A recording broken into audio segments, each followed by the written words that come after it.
Hey guys, so this is just a quick kind of fun idea to use up smaller pieces of fabric.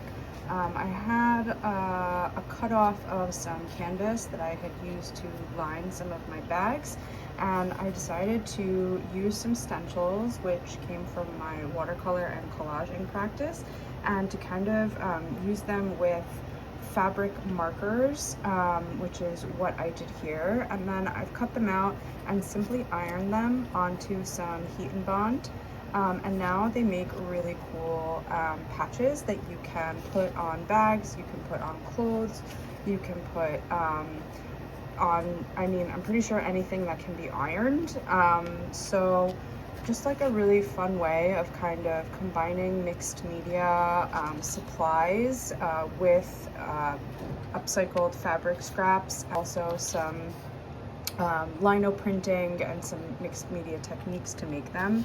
Another cool thing are these little guys, which were teeny pieces of scrap fabric, where I've simply just cut out the cute little motifs. So for example, I only had on the scrap of fabric 3 elephants, and so I cut those ones out.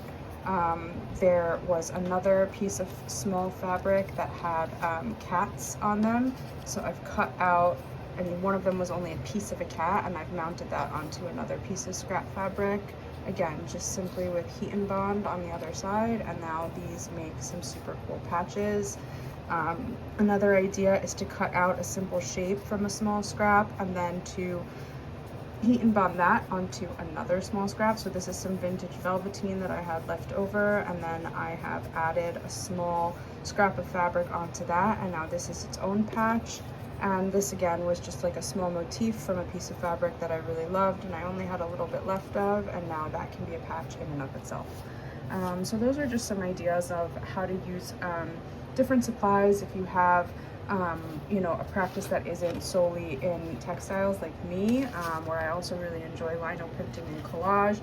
So I found ways of like using those kinds of materials to integrate into also some fabric, or just to upcycle small scraps of fabric, and how we can get creative and create without creating more waste.